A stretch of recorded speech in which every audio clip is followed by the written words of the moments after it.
Buenas tardes, mi nombre es Jaime Ocampo. En el día de hoy voy a compartir con ustedes el desarrollo de la fase intermedia 2.2 del curso de inferencia estadística de la UNAD. Dentro de este componente, lo que se hace es, o se solicitó, fue evaluar si hay diferencias significativas entre los tiempos que toma cada asesor con las personas que están llamando al centro de datos. Para este ejercicio entonces tomamos 4 asesores y entramos a seleccionar los datos en una tabla. Esta tabla nos permite entonces por cada uno de los 4 asesores 15 datos. A partir de estos 15 datos de la empresa B acorde a la guía, lo que hacemos es seleccionar los datos, nos vamos a la herramienta de análisis de datos, en el link de datos, seleccionamos análisis de varianza para un factor y con base en esto empezamos entonces a seleccionar el rango de la entrada, incluyendo los títulos. Luego entonces decimos rótulos en primera fila, tomamos un porcentaje de error del 0.5%, definimos el rango de salida, donde queremos que estos datos salgan. En realidad este ejercicio ya estaba diligenciado previamente y los datos salieron en esta zona. Para que ustedes lo puedan visualizar mejor, los vamos a descargar en esta parte y luego le decimos entonces que aceptamos. En efecto, estos datos que vemos en esta tabla son justamente los mismos que ya están en esta que había sido preseleccionada. Entonces, una vez obtenemos estos resultados, procedemos a determinar los valores de F y el valor crítico. El objetivo aquí es determinar si en efecto hay una diferencia significativa entre los datos de cada uno de los grupos de asesores. Con base en esto entonces determinamos una hipótesis nula, y es que el promedio de tiempo que duran los clientes con los asesores es igual, y la hipótesis nula sería que el tiempo promedio que duran los clientes con los asesores es diferente. ¿Cómo se determina o se prueba esa hipótesis? Básicamente esta hipótesis nula se rechazaría si el valor de F, o sea 0.54, fuera mayor que el valor crítico. En este caso obtuvimos 2.76. Como obtuvimos un valor de F menor que el valor de crítico para F, la hipótesis nula como tal se acepta. Sumado a ello, nos encontramos también que habíamos determinado una probabilidad de 0.05, lo cual equivale al 5%, y en este caso la probabilidad que nos dio el ejercicio fue el 65%. Una vez obtenemos entonces estos datos, pues que nos da precisamente que no hay una diferencia significativa entre los tiempos que se toma cada uno de los asesores, procedemos a hacer confirmación con la prueba de Tukey.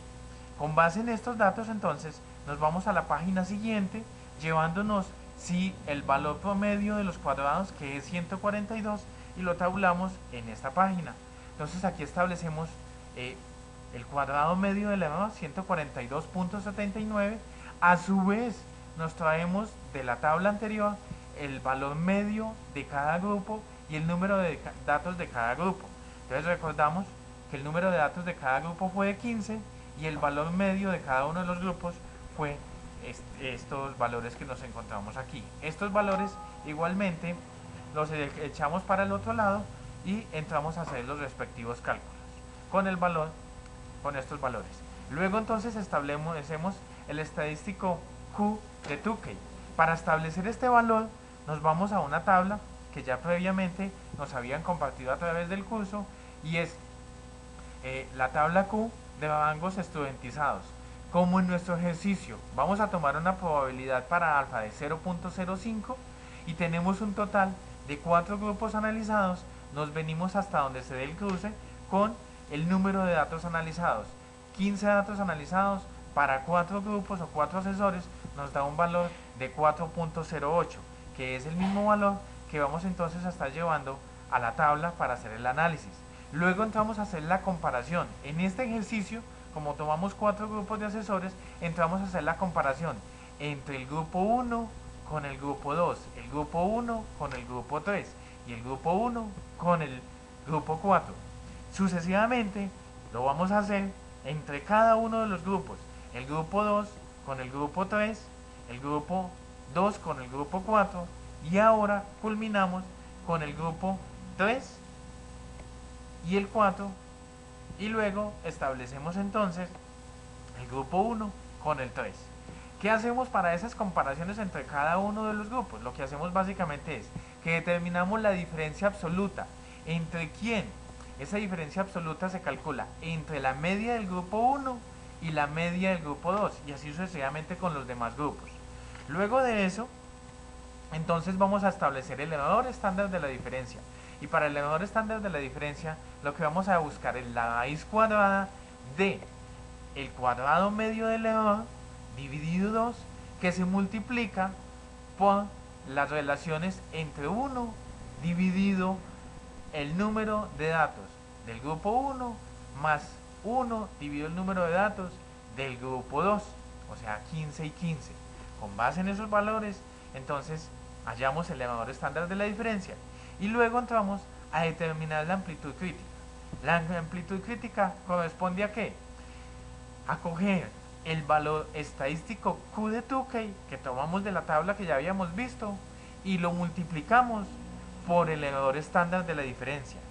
Con base en ese factor, entonces ya entramos a determinar mediante una condición si C16, que es la diferencia absoluta, es mayor que C18.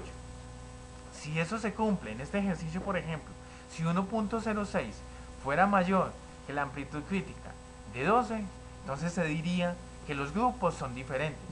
En este caso, como realmente nos dio que 1 era menor que 12.58, se establece de acuerdo a este condicional que no hay diferencia. De esta misma manera se hizo en las comparaciones de cada uno de los grupos, comprobando que no hubo diferencia. Como no hubo diferencia, con esta prueba de Tukey afirmamos también lo que encontramos en la prueba de la ANOVA, que no hay una diferencia significativa. Como parte final de este trabajo, entramos entonces a evaluar el G cuadrado como una prueba no paramétrica. En este ejercicio lo que vamos a determinar es cómo se compone o cómo se comporta la distribución de datos de un grupo cualquiera que nosotros tenemos. Y con base en esto entonces, cogimos, de acuerdo a lo que hemos visto previamente en el curso, como parte del muestreo, tomamos un total de 277 datos.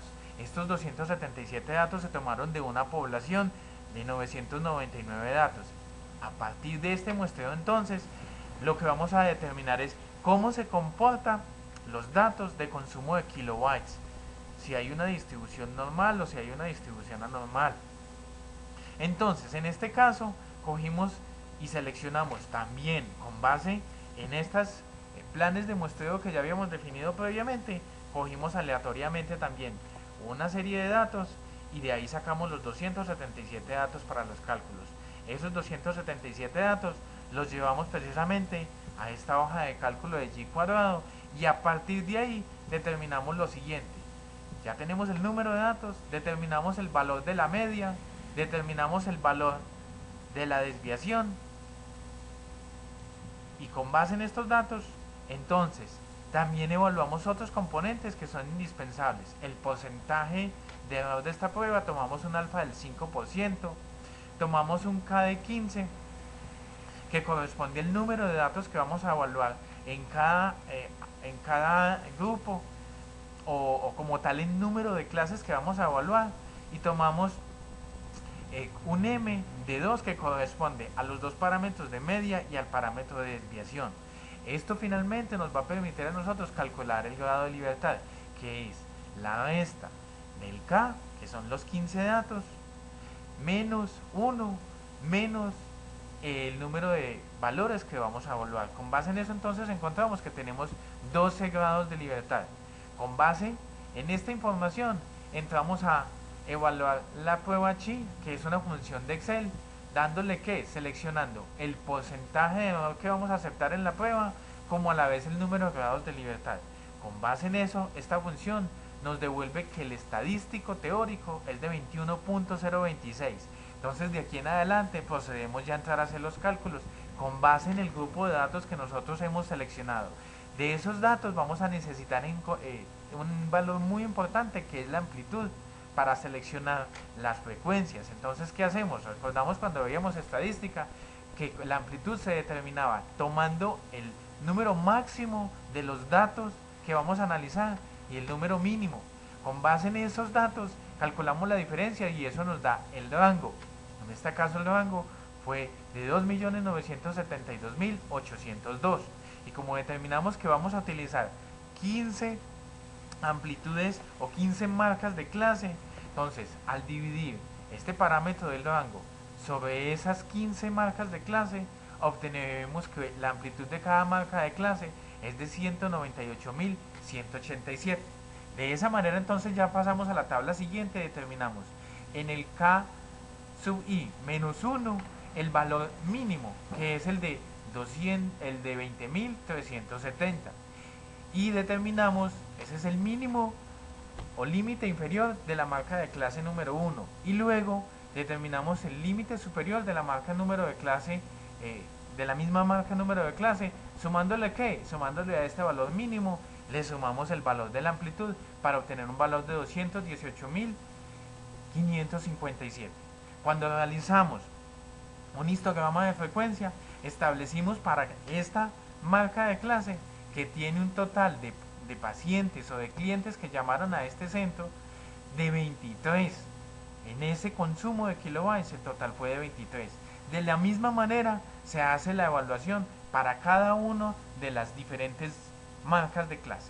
Posteriormente entonces entramos a ¿qué? A calcular ¿qué?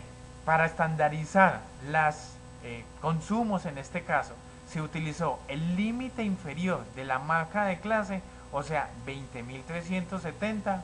A ese límite inferior le restamos la media y lo dividimos la desviación. Vamos a verlo en esta celda. Límite inferior menos la media de todo el grupo de datos que estamos analizando y lo dividimos sobre la desviación estándar. De manera similar se calculó z sub 2 como el límite superior de la marca de clase menos la media dividido la desviación estándar. Posteriormente entonces se copió esta misma fórmula para todos los parámetros, excepto ya para la última marca de clase, porque ahí se cierra. Determinamos entonces también la probabilidad y encontramos que la probabilidad primera y la última son diferentes. De igual manera hicimos otros cálculos que corresponden a la distribución normal del estándar de N117 con un valor de 1. Y lo mismo hicimos para la siguiente, donde obtuvimos entonces el valor de la probabilidad, que lo multiplicamos por ¿quién? Por el número de datos. Con base en estos cálculos de esta celda, entonces ahora vamos allá, el valor que nos va a dar el resultado o la frecuencia observada por la frecuencia esperada al cuadrado, dividido la frecuencia observada, y estos datos que se obtienen en cada una de estas celdas se suman para obtener la sumatoria del dato del i cuadrado. Esto básicamente se hizo en cada uno de ellos. Con base en estos resultados entonces obtuvimos que el i cuadrado es de 64.69. Y aquí vamos nuevamente a hacer una comparación. Vamos a comparar si el valor del estadístico teórico, cómo está en relación al valor del i cuadrado. En este caso, lo que encontramos es que el estadístico calculado, o sea 64.6942, es mayor que el estadístico teórico de 21.026. Por lo anterior, la distribución de estos datos que se acaba de tomar no es normal, ¿sí? No sigue una distribución normal. Con base en estos datos, entonces, se establece esa conclusión. Eso es todo, compañeros. Muchísimas gracias.